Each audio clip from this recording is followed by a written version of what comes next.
Mesa Política. Una mirada feminista para avanzar en la igualdad.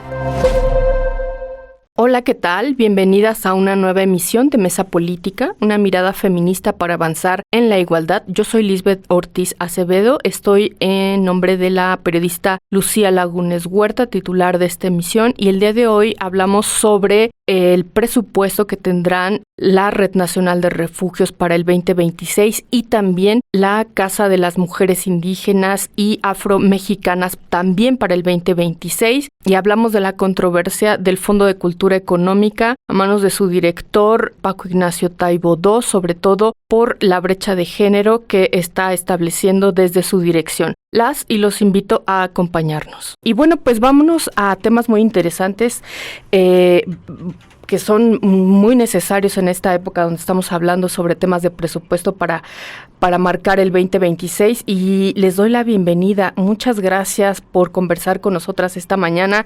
Imelda Marrufo Nava, gracias y buenos días, bienvenida. Hola, ¿qué tal? Muy buenos días. ¿Qué tal? Qué gusto saludarlas a ambas, a todo el equipo, Angélica. Muchas gracias. Angélica de la Peña, muchas gracias por conversar con nosotras. Buenos días y bienvenida. Muy buenos días. Bueno, pues a provocar este debate, porque estamos en el proceso de los dineros para el 2026 y nos hemos encontrado desde hace un tiempo, especialmente desde el arribo de la 4T en gobiernos de Morena, saqueo al anexo 13. El anexo 13, hay que decirlo, es un anexo específico. Para quienes no saben, es un triunfo del movimiento de las mujeres para que sea un dinero destinado precisamente a temas como la prevención, por ejemplo, del feminicidio, y es un dinero que era específicamente para las mujeres. Sin embargo, el anexo 13 ha sido saqueado y lo hemos documentado, para llevarse ese dinero a las becas, a otros temas que no necesariamente tienen que estar estigmatizados. Simplemente es que era un triunfo para las mujeres porque no había un etiquetado especial. Y hoy nos estamos encontrando que ese mismo etiquetado para las mujeres sigue siendo saqueado, y tenemos dos organizaciones que hacen una gran labor a lo largo de todo el año, y una de ellas es la Red Nacional de Refugios, y pues nos hablan precisamente que dejó de haber un etiquetado especial para ellas. No solamente eso, también las casas de la mujer indígena y afromexicana, que trabajan a lo largo de toda la República, y precisamente lo hacen pues con una cosmovisión y una perspectiva adecuada para ellas. Y de nueva cuenta nos dicen que este anexo 13, pues ha dejado de identificarlas con una partida explícita dentro del presupuesto de egresos de la Federación para el 2026. Y este es el tema que nos trae a cuenta. Y yo quiero lanzar la primera pregunta.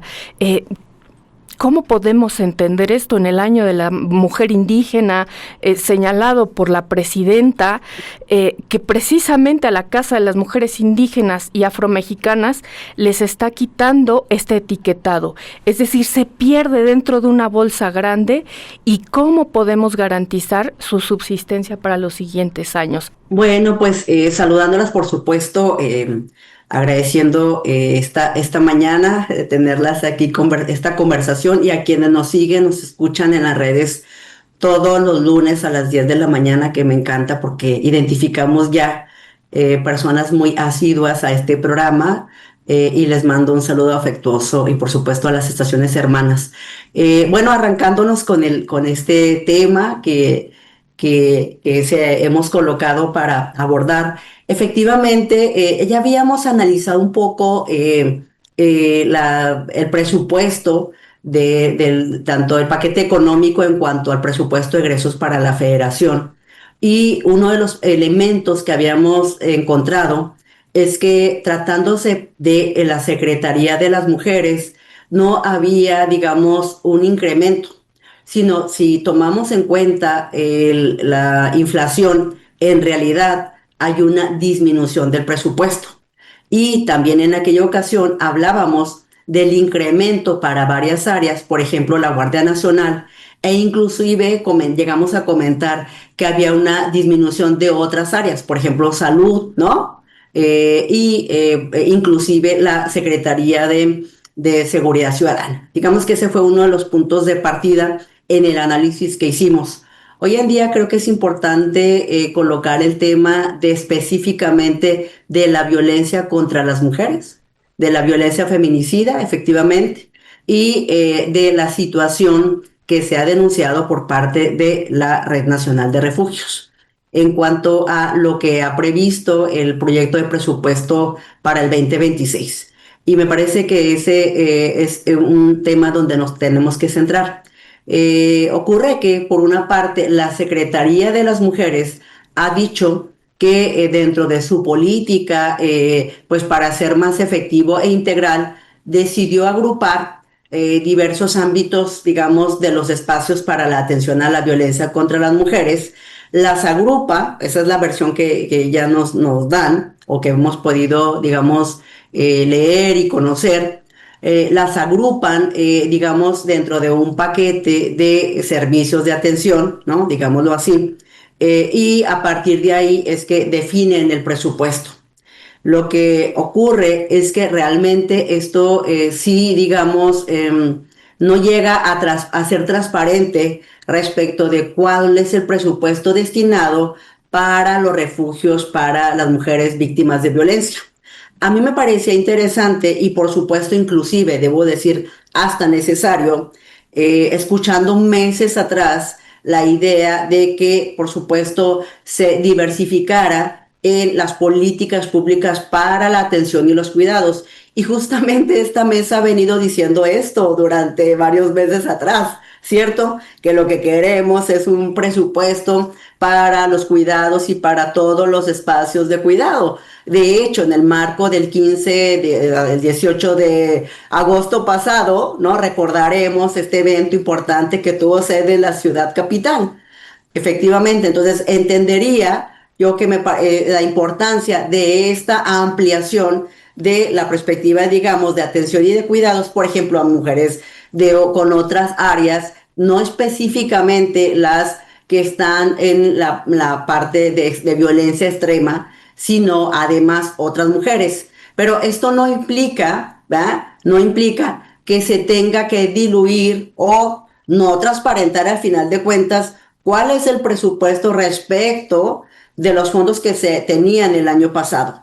Me explico. Al contrario, tendría que haber un aumento de presupuesto por toda la situación, al menos, decimos nosotras, al menos de la inflación, pero también reconociendo la violencia que se sigue viviendo en el país y que documentan las organizaciones diversas, por supuesto, la Red Nacional de Refugios.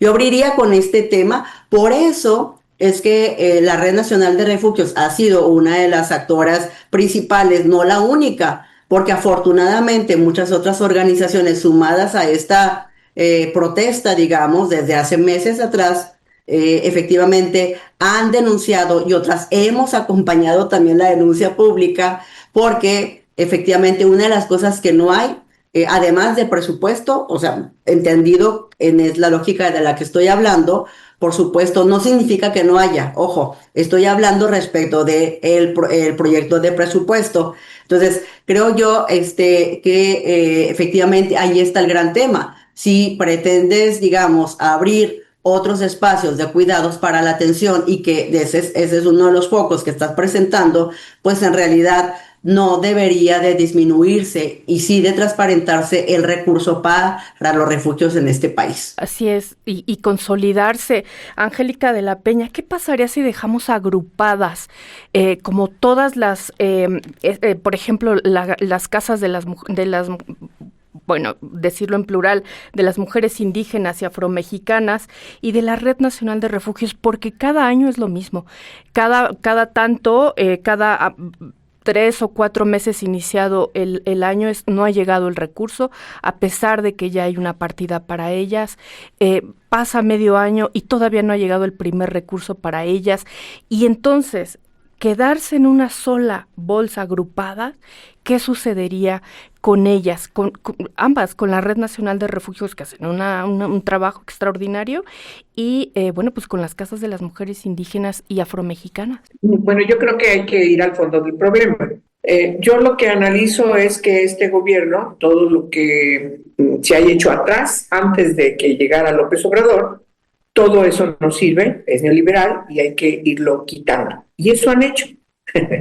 Eso han hecho con todo lo que se hizo desde los 90, con todo este proceso de transición a la democracia, y hoy se ve reflejado, para no poner más ejemplo, se ve reflejado en cómo definen el presupuesto de egresos de la Federación, que tiene un enfoque totalmente asistencialista. Ojo, no de asistencia social, son dos cosas distintas. Y por supuesto muy alejado de lo que tiene que ser el desarrollo humano, lo que debe ser la política social, fundamental de promoción de derechos, y que pues lo observamos todos los días. De manera que si observamos cómo se ha ido tergiversando el anexo 13, que su origen estuvo inscrito, ciertamente como tú lo mencionabas al principio, en un gran movimiento plural de mujeres de todos los partidos, sin partidos, de la academia, de las organizaciones no gubernamentales que siempre han trabajado a favor de los derechos de las mujeres y las niñas, pues para ir integrando los programas que poco a poco íbamos impulsando y que quedaban por ahí, uno allá en educación, quizás otro en salud, otro en desarrollo social, qué sé yo, con pequeños montos para ir resolviendo algunos pendientes más visibles, más exigibles, relacionados con esta deficiencia en el ejercicio de los derechos de las mujeres diversas, como aquí tú misma lo has mencionado, mujeres de origen indígena o afro-mexicano, que siempre habían estado invisibles y que, bueno, se ha trabajado desde muchos espacios para visibilizarlas y definirlas como lo que son, mujeres sujetas de derechos, y reconocerlas como tales, ¿no? Sin embargo, me parece que el tema más grave tiene que ver con esta desdén, vaya en una lectura muy general. Se pueden dar varias lecturas, pero particularmente el tema que nos está ocupando hoy, que tú señalaste al principio, el desdén hacia que las organizaciones no gubernamentales sigan trabajando, las especialistas, en atender a las mujeres de violencia, las mujeres que sufren violencia. Este desdén con el que han estado trabajando desde los gobiernos de Morena, y hablábamos del tema de mujeres. Adelante, en el tema de presupuesto. Adelante, Angélica. Muchas gracias. Desdén a las organizaciones no gubernamentales, desdén a las organizaciones especializadas que trabajan en la promoción, en el resguardo de los derechos de las mujeres, porque en el fondo hay un asunto que se evidencia por parte de este gobierno. No se avanza en lo que tendría que ser cuando hablamos de que la sociedad civil tiene que coadyuvar y ser corresponsable en el ejercicio del ámbito gubernamental, en la toma de decisiones. Y por supuesto, yo lamento mucho que la Red Nacional de Refugios, que agrupa a una gran cantidad de centros de atención, refugios que son organizados por diferentes organizaciones no gubernamentales, insisto, especializadas en la atención, en el resguardo de mujeres que sufren violencia y que tienen que salir a cualquier hora del día, cuando pueden, con las hijas, los hijos, a veces sin tener condiciones de llevarse ni siquiera las actas de nacimiento de cada uno de ellos, con lo que tienen puesto, a veces incluso cargando con la suegra, con la mamá. Es decir, van, ¿y a dónde van? Van a estos refugios.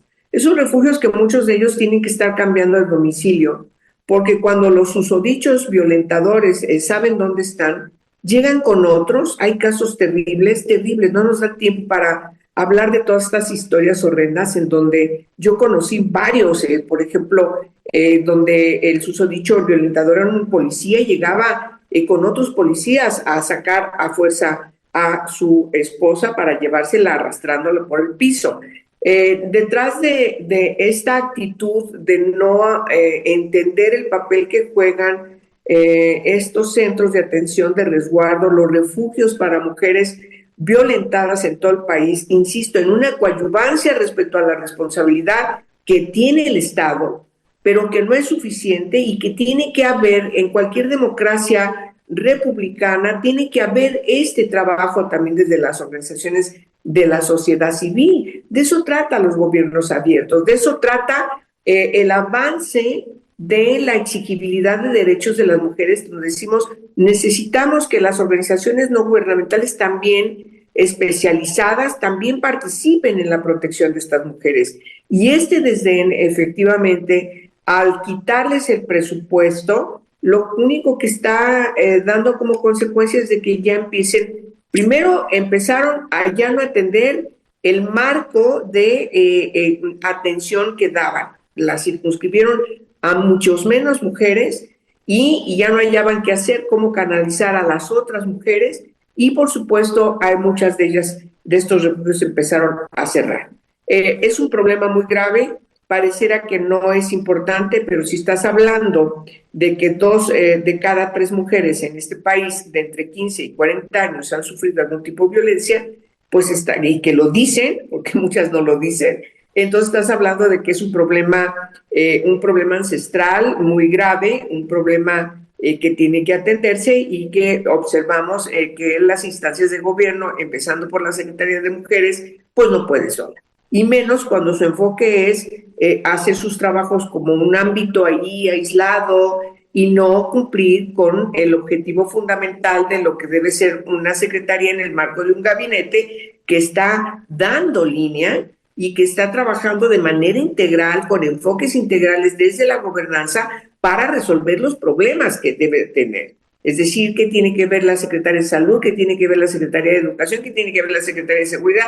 ¿Qué tiene que ver con la Secretaría de Desarrollo? Etcétera. Hasta las relaciones exteriores, porque tenemos tratados que nos obligan a que México debe atenderlos de pe a pa. Entonces, me parece que sí estamos ante un desdén en donde todo lo que signifique antes del 2018 hay que irlo borrando porque es neoliberal. Así ha pasado y por desgracia eso nos está afectando, y claro, el sistema de cuidados simplemente pues es puro rollo lo que vemos cuando se refieren a él. Angélica, ¿Qué mensaje tan complicado que se nos viene para el 2026 en el tema de prevención, por ejemplo?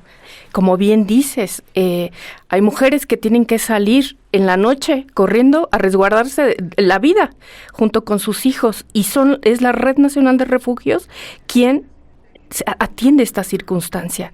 Es parte de una ley también del movimiento de las mujeres, que tiene que ver con prevención y que no es punitiva, y que nos permite eso, evitar que asesinen a mujeres y poder darles un acompañamiento para volver a integrarse a la sociedad después de estos actos violentos, y hacen pues una labor extraordinaria dando atención médica, psicológica, psiquiátrica al interior de los refugios. Es impresionante saber que hay una disyuntiva entre la narrativa del gobierno por parte de Claudia Sheinbaum y la realidad. Es decir, ¿cómo llegamos todas, Imelda Marrufo, con este presupuesto? Porque fue planteado desde Sheinbaum, desde luego con su gente, con sus secretarios, pero fue planteado desde ahí. ¿Cómo podemos entender y qué mensaje nos está mandando con esta disyuntiva de decir el año de las mujeres indígenas, el 2025, y le da este golpe a la Casa de las Mujeres Indígenas metiéndolas a una bolsa, y ellas dicen, pues tenemos el riesgo de desaparecer si hay una bolsa que ni siquiera nosotras podemos llegar a pugnar por cuál etiquetado, si no sabemos ni cuál etiquetado hay? Entonces ellas dicen, tenemos el riesgo de desaparición para el 2026, y ellas así lo externan. Pero bueno, te quiero preguntar, Imelda Marrufo, ¿qué mensaje nos manda Claudia Sheinbaum con esta narrativa, pues en disyuntiva totalmente entre la narrativa y los hechos? Sí, fíjate que yo, escuchando a Angélica, me parece pues importante esta parte de su análisis desde de una perspectiva histórica, Angélica. Y creo que eso es lo que falta y lo que no ha hecho, queridas, pues este gobierno, y desde el gobierno pasado, ¿no? Y me parece a mí que yo sigo señalando, pero aunque las muestras parecieran no ir en ese sentido, que la verdad este gobierno de Claudia Sheinbaum y la Secretaría de las Mujeres con Citlali sí tiene la oportunidad, si lo quiere, digamos, de tener un diálogo profundo sobre todo el aporte que se ha hecho desde el feminismo y desde las organizaciones defensoras de derechos de las mujeres. O sea, es decir, desde antes del 2018. Me parece que esa es una de las de los grandes vacíos, ¿no? De los grandes vacíos, y lo voy a decir así, presentes, aunque se escuche raro, ¿no? Pero así es, porque nos permitiría entender o que se entendiera esta perspectiva de la que ha hablado Angélica, ¿no? Yo quiero señalar, y también en esta mesa, yo escuchándolas inclusive hace cerca de un año, un poco por ahí, se ha planteado efectivamente este gran tema de cómo se fue desmantelando el presupuesto para las organizaciones de la sociedad civil. Y si ustedes recuerdan, porque más lo han publicado también en diferentes espacios en CIMAC, lo único que se dejó a la llegada de Andrés Manuel López Obrador fue el presupuesto para refugios. Recordaremos aquella famosa circular 01 emitida en un febrero, ¿no? Al año siguiente de que llegó Andrés Manuel. No sé si ustedes la recuerdan. Esa circular 01 fue la que eliminó los recursos para organizaciones de todo tipo, debo decir. Y que vimos posteriormente, Angélica, pues la desaparición del Indesol y de otros más. Es decir, antes de la desaparición del Indesol fue esta circular que inclusive presupuesto ya definido y etiquetado, por ejemplo, el presupuesto de Elis Mujeres en ese tiempo eran 83, 84 millones de pesos, fue totalmente, digamos, reorientado, ¿no? Es decir, que ya era presupuesto que había sido aprobado. Entonces yo lo coloco desde ahí, ¿no? Me parece entonces, regresando un poco a este tema y a esta pregunta, pues creo que ha faltado esto, por eso yo digo que el gran vacío, ¿verdad? Tiene que ver con este diálogo profundo y con tiempo y con calma, y un diálogo es así. Y me parece que lo que no se ha tenido, ¿no?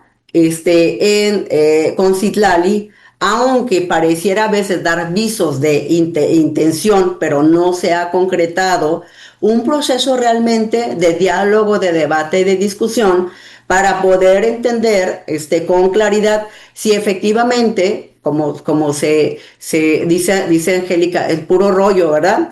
Porque de verdad que va a seguir siendo puro rollo o una retórica respecto del reconocimiento de las organizaciones, cuando en la práctica vemos que se desetiqueta el presupuesto para la Red Nacional de Refugios. ¿Y qué pasa ahí, Angélica? Pues que lo único que estaba etiquetado, inclusive donde cabrían organizaciones de la sociedad civil, que es este presupuesto, se elimina. Es decir, cuenta mucho el no etiquetar este presupuesto como estaba, porque Wendy Figueroa, la cito, ha dicho que efectivamente tiene riesgos importantísimos en términos de efectivamente, ¿no? El hecho de los retrasos que van a continuar, la discrecionalidad, el riesgo operativo, dice Wendy, percibido, ¿no? Y en ese sentido, la discrecionalidad misma del recurso. Entonces, creo que esto del por qué no debieron eliminar o digamos esta etiqueta del presupuesto es justamente lo que no se ha dado, digamos, en una mesa, y que tomar el tiempo que debía tomar antes de tomar estas decisiones, Angélica, muy unilaterales. Y efectivamente tú has hablado pues de una crítica desde años atrás, ¿no?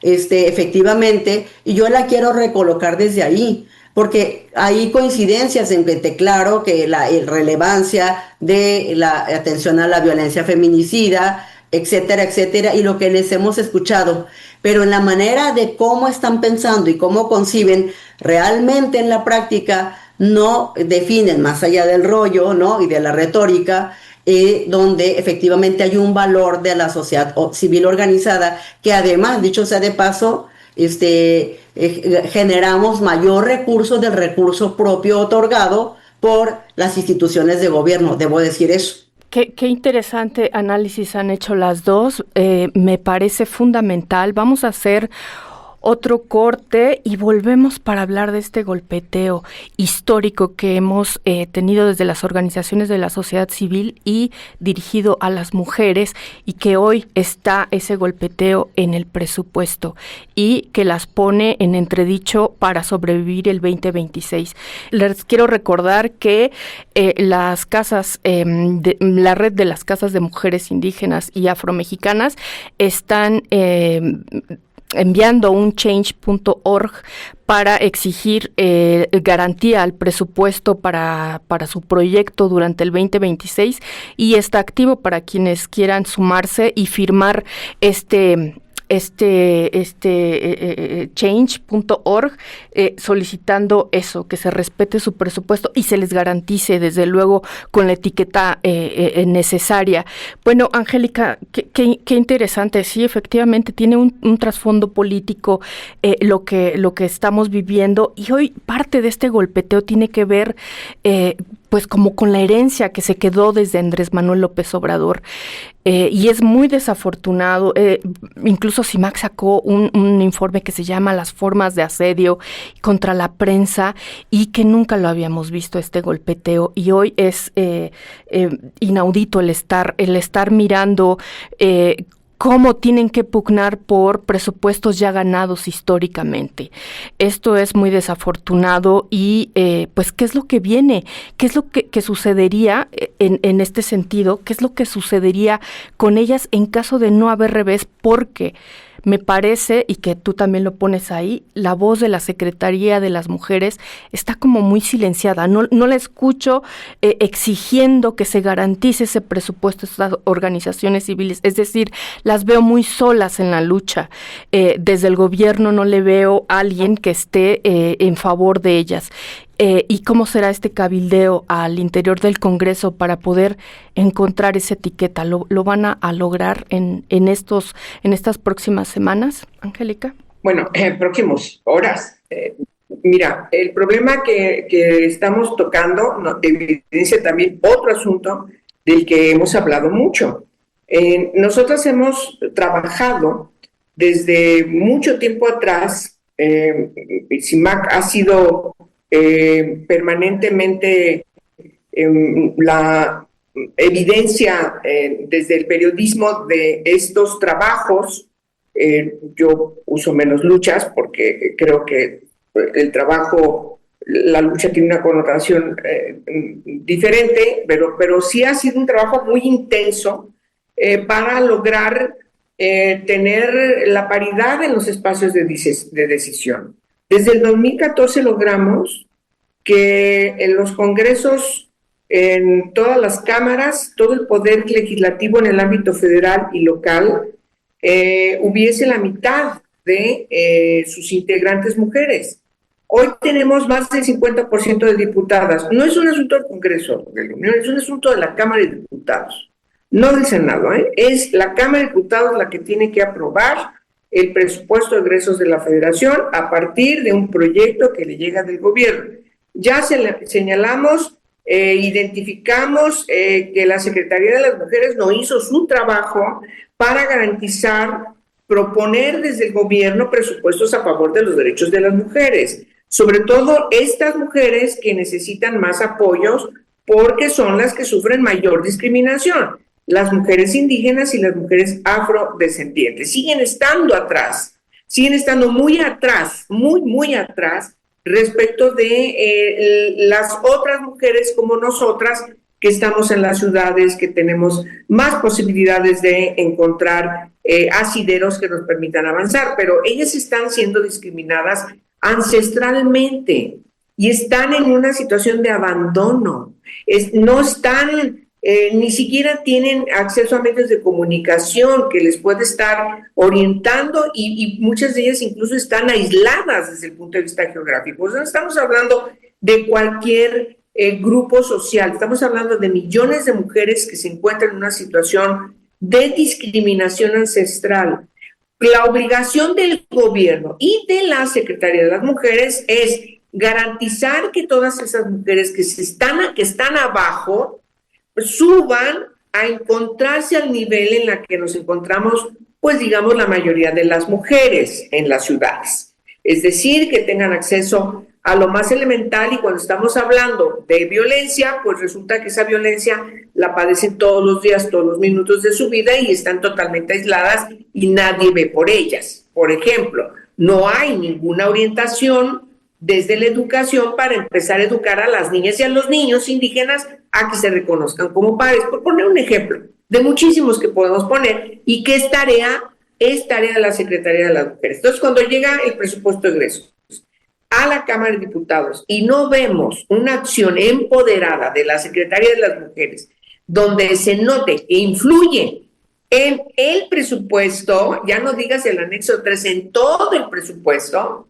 y que además vemos cómo se ha tergiversado el anexo 13 para hacer otra cosa, pues entonces dices, ¿qué pasa aquí? Ok, pero ¿y las diputadas? A ver, las diputadas, ¿dónde están las diputadas? Miren, queridas, el anexo 13 lo logramos yo era oposición, siempre he estado en la oposición y siempre he sido parte de una minoría. Pero ¿por qué lográbamos sacar adelante todas nuestras propuestas? Y miren que yo saqué muchas, siendo diputada federal y siendo senadora. ¿Saben por qué? Porque trabajábamos con las organizaciones feministas, las organizaciones de la sociedad civil, y abríamos las puertas. En realidad, eso es, abrir las puertas, y conciliábamos los puntos de vista. A veces les costaba mucho trabajo, no digo que no, muchísimas veces a las diputadas de las mayorías, pues porque tienen que indisciplinarse a lo que les decían, tienes que votar por aquí. Pero miren, así logramos avanzar muchas cosas, entre ellas la constitución del anexo 13. Hay una historia antes del anexo 13, que también ahí íbamos picando y nos juntábamos. Bueno, tengo que recordar a Marilena Chapa, que fue fenomenal siendo priista, que dijo, a ver, yo soy insurrecta y tengo que buscar cómo voy a apoyar a estas mujeres. Y a veces en la ocurrencia, queridas, a veces en la ocurrencia, 100 millones, me acuerdo muy bien de esa anécdota, 100 millones de pesos para garantizar que las niñas que se embarazan no dejen la secundaria. Bueno, se fijan, o sea, ni siquiera teníamos tiempo para buscar un fundamento presupuestal de efectivamente eran suficientes 100 millones o eran más o eran menos, porque así estábamos. ¿Cuánto para las mujeres indígenas? Y ahí íbamos y poníamos, hasta que logramos todas, de todos los partidos, ponernos de acuerdo y hacer un anexo 13, antes reformar la ley de presupuesto de egresos de la Federación para incluir la categoría de presupuesto de perspectiva de género, como lo dice el ECOSOC, ¿sí? Ningún sexo predominante sobre el otro, para lograr la igualdad sustantiva. Entonces, pues miren, cierro con esto, queridas. Y las diputadas con A, que son mayoría en la Cámara de Diputados, son más de 50 más uno. ¿Dónde están? ¿Qué hacen? ¿Qué cuentas nos van a rendir? Sí, efectivamente. Esta legislatura de la paridad tendría que estar cabildeando ya en favor de estas mujeres, de estas organizaciones, de estos movimientos, y desde luego protegerlas desde el presupuesto, porque todo lo demás es narrativa. Bueno, pues Imelda, ¿qué te parece si damos un giro enorme? Porque ha sido muy bueno escuchar a Angélica de la Peña, y desde luego que vamos a estar atentas de qué es lo que suceda con estos presupuestos, sin duda, y también en el próximo año, porque a pesar de que aprueben lo que sea, siguen dilatando todo el tiempo la llegada de esos presupuestos, y son las mujeres y las organizaciones civiles quienes ponen de su bolsa para poder resistir meses enteros en lo que llega de la Federación, y eso también tendríamos que estar hablando dilatando. Esa dilación también me parece parte del golpeteo que está haciendo el gobierno. Imelda Marrufo, quiero dar un cambio trascendental para que nos dé tiempo y que podamos ahondar. Fíjate que publicamos un texto desde CIMAC Noticias que se llamó Los Intocables. Los Intocables como de la 4T. Y uno de ellos, me parece, ha sido desde el Fondo de Cultura Económica con Paco Ignacio Taibo, donde presenta en la mañanera 27 títulos que conformarán la colección 25 para el 25. Y pues de esos solamente encontró el señor 7 espacios para mujeres y 20 para hombres. Y nos hablaba, todas las personas escuchamos sus dichos y parece de los intocables de la 4T, sin importar qué hagan estos intocables de la 4T. Y más allá, porque no solamente quiero irme al dicho, que hoy también un dicho alejado desde la perspectiva de género te debería de costar el puesto. No solamente eso, él junto con las demás personas de su trabajo, de su política, violaron la igualdad laboral y no discriminación del mismo Fondo de Cultura Económica, más allá del puro dicho. ¿Por qué? Porque hay una igualdad sustantiva y eso lo viola. No puede ser. Bueno, en fin, es para poner el tema en la mesa. Me quedan 3 minutitos para irnos al corte, pero antes, ¿qué te parece si arrancamos contigo, Imelda? ¿Te parece de los intocables Paco Ignacio Taibo? Porque no es la primera vez que su misoginia sale a relucir públicamente y además al lado de la presidenta en esta última ocasión. Sí, por supuesto. Bueno, de hecho, leía un artículo que Angélica escribe y publica, muy importante. Yo creo que Angélica le conoces bastante más tiempo a este personaje y efectivamente sí considero que es uno de los intocables, pero además lo último, digamos, no sé, ¿cómo lo podemos calificar? Este comentario que hizo en la mañanera pregunta expresa, es que lo que es realmente indignante es además Angélica Lisbeth en el espacio principal de las mañanas atreverse a descalificar, desacreditar, de manera así, ¿no?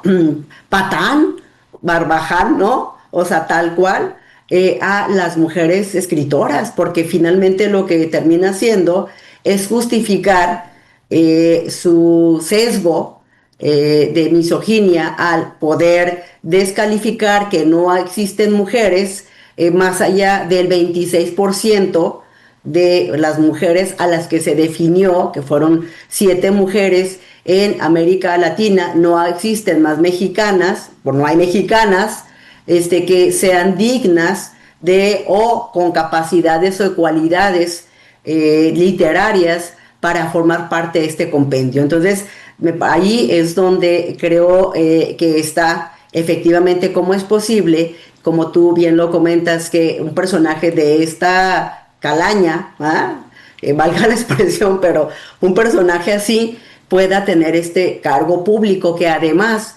fomenta la cultura, y estamos hablando de una instancia de cultura pública, ¿no? Pública, que tiene el mandato de promover la cultura. ¿Y qué tipo de cultura y de mensaje con esta violencia está provocando y generando? Porque si partimos de la cuota, dices, bueno, si un poemario escrito por una mujer horriblemente asqueroso de malo, por el hecho de ser escrito por una mujer, no merece que se lo mandemos a una sala comunitaria en mitad de Guanajuato, porque hay que castigarlos con ese libro de poesía. Muchas gracias. Pero vamos a hacer una colección de mujeres. Muchas gracias, presidenta. Muchas gracias, presidenta. Vamos a hacer una colección de mujeres. Es como intenta salir del paso la presidenta con una risa Me parece muy desafortunada incluso la reacción de ahí desde Presidencia. Angélica, bueno, sin duda es un personaje que conoces perfectamente. Vamos a darle al tema y no solamente por la declaración, porque no va solamente de ello, que ya te tendría que costar el trabajo si tú estás dentro de funciones principales como esta, la difusión de la cultura, y que fueras parte de un proyecto de nación. Desde luego que en cualquier parte del mundo democrático te debería de costar el puesto, pero más allá de eso, está violando su propia política de igualdad desde el Fondo de Cultura Económica, no reconociendo que hay mujeres que también son capaces de escribir cualquier tipo de género, no solamente de poesía, y tanto así que ya le han contestado y van a hacer poemarios, y bueno, pues las mujeres ya se están activando, desde luego, porque pues no sé hacia dónde mira Paco Ignacio Taibo II.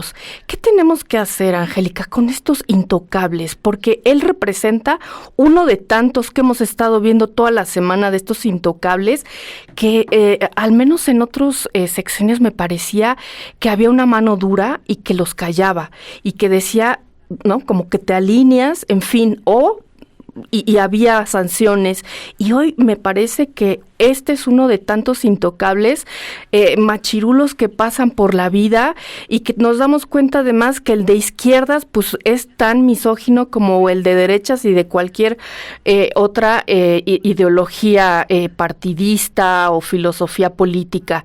¿Qué tenemos que hacer con estos intocables, Angélica de la Peña, además con un objetivo fundamental, que es pues distribuir parte de la cultura y además a las mujeres que escriben? Bueno, yo no lo conozco. No lo conozco, sí lo he visto físicamente 2 ocasiones, es mucho. Pero bueno, se le conoce a las personas por sus hechos, ¿no? Entonces, creo que tenemos que recordar aquella frase de ese "las metimos doblada", que habla lo que decíamos ahorita, Imelda lo define, es un patán, un barbaján, ese lo define. Pero bueno, a ver, no es que antes no hubiese señores que opinaban eso o cosas peores, pero lo hacían en corto. Los señores se burlaban de las mujeres y lo hacían de manera horrenda, cargada de misoginia, pero lo hacían en corto, burlándose entre ellos, seguramente por cómo vestía tal funcionaria y especulando sobre su intimidad. Siempre ha existido, digamos, ese tipo de comportamientos, pero se hacían, no eran públicos. Hoy lo vimos en Palacio Nacional, con todos los medios de comunicación, en la conferencia de la presidenta del país, que es por primera ocasión una mujer, la ocupa, y allí la señora, pues la señora presidenta, yo creo que no se imaginaba que este señor iba a salir con sus vulgaridades para definir lo que ahorita acabas de poner y que lo escuchamos todas y todos. Entonces, y bueno, pues ella se sorprende y es una risa nerviosa, porque yo no lo veo más que estar disfrutando, es mi lectura, no veo como que ella está disfrutando la ocurrencia de este tipo, sino más bien está asombrada de que se le fue de las manos y el tipo se salió de boca, no, se fue de boca.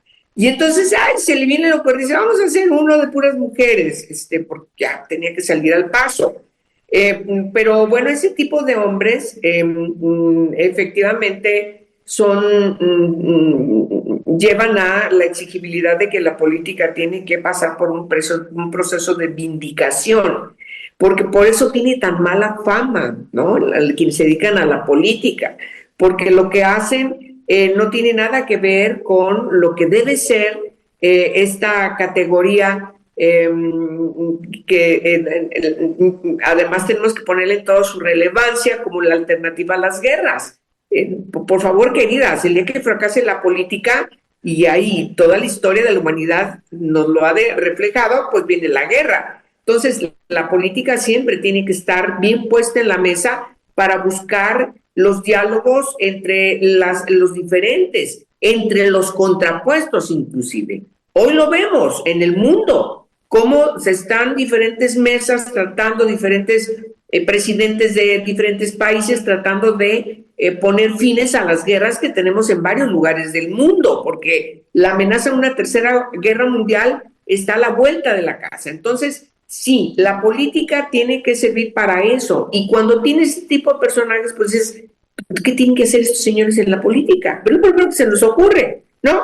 Mañana hay una marcha, una manifestación frente al Fondo de Cultura Económica a las 10 de la mañana, donde van a llegar, yo por desgracia no sé si pueda llegar porque estoy en Aguascalientes, tengo que resolver muchas cosas, pero cómo me encantaría estar allí junto con todas estas escritoras, poetas, intelectuales, estas grandes mujeres que hacen lucir el castellano, que son increíblemente fabulosas cuando uno las escucha disertar, no solamente leer. Van a estar ahí, se van a personar y van a hacer una denuncia pública y ojalá que este señor pudiera ser removido. Pero como ustedes bien dicen, el CIMAC es intocable.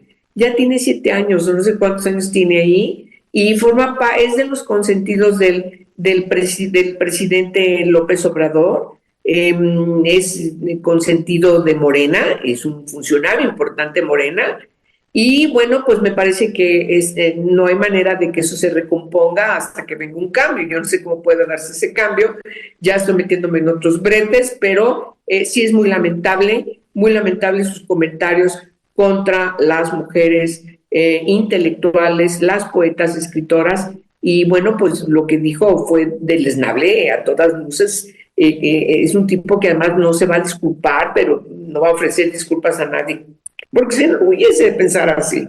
Ese es el asunto. Es trágico, dramático y trágico. Así es, así es. Bueno, pues estaremos el día de mañana documentando desde luego a estas mujeres que se han activado, porque desde luego que hay mujeres poetas, bueno, y en todos los géneros en este país. Yo creo que estaba lejos de la información, incluso se barajaba la posibilidad de que Cristina Rivera Garza tuviera el Nobel. ¿De qué estamos hablando? En fin, parece que lo desconoce, pero qué difícil para las mujeres poetas romper la brecha cuando la cabeza no alcanza a mirarlas. Entonces, precisamente, ¿cómo vamos a poder romper la brecha, Imelda Marrufo? ¿Cómo lo vamos a hacer? No es que no escribamos las mujeres de cualquier género. En este momento hablamos de poesía. No es que no haya poetas mexicanas, es que hay una montaña para escalar y que no te permite ser publicada, vista, mirada, y desde luego eso viene pues en detrimento de un aspecto monetario. Desde luego las dejan fuera de las publicaciones y de las editoriales. ¿Cómo vamos a poder hacer, Imelda, para romper esa brecha? Sí, así es, Lisbeth. Efectivamente, como lo colocas, qué bueno, Angélica, que haya esta manifestación. Y se trata de una brecha importantísima, Lisbeth, a pesar de que, de acuerdo a la encuesta que también en la nota ustedes publicaban, de la encuesta del MOLEC, plantea que a pesar de que los lectores hombres, digamos, cada vez son menos, las mujeres, digamos, leen igual, ¿no?, que los hombres. Y en ese sentido es importante recalcarlo, es decir, cómo las mujeres, ahora resulta el predominio masculino sigue vigente desde el boom latinoamericano, que por cierto es lo que recicla Paco Ignacio Taibo en su distribución de los 2.5 millones de libros. Es decir, esa época de la literatura, Lisbeth, más misógina, machista, ¿no?, que dejó afuera, excluidas a las mujeres porque las consideró que se tenían que dedicar a las amas de casa. Yo solamente quiero dar un dato. En los últimos 40 años, digamos, los premios a la literatura más importante que se pueden reconocer en México, como Javier Villorrutia, los de Limba y otros más, digamos 4 que yo destacaría, Bellas Artes, digamos, solamente el 25% de las mujeres han sido reconocidas con premios, ¿no? Y el único premio existente, por eso se crea, es el Sor Juana Inés de la Cruz, ¿no?, que es el premio que se otorga a las mujeres en la literatura. Entonces, una de cada 4 mujeres ha sido premiada, y por eso este sujeto dice que no hay capacidad de las lectoras, cuando hay información clara en el mapeo de las mujeres escritoras que da cuenta de al menos 800 mujeres escritoras. ¿Cómo le vamos a hacer, Lisbeth? Pues promoviendo como política pública efectivamente de igualdad el que se fomente la escritura y la promoción de las mujeres en la literatura desde las comunidades y también desde las mujeres indígenas, que dicho sea de paso, es uno de los grandes pendientes en este año de las mujeres indígenas. Así es, hubiera sido maravilloso poder tener a una mujer dirigiendo ahora el Fondo de Cultura Económica, sin duda. Estamos por cerrar este potente diálogo que tuvimos.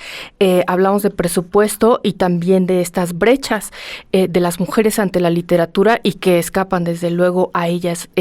Angélica, para cerrar, vas a estar muy atenta, desde luego, del tema de presupuesto y tenemos que abordarlo.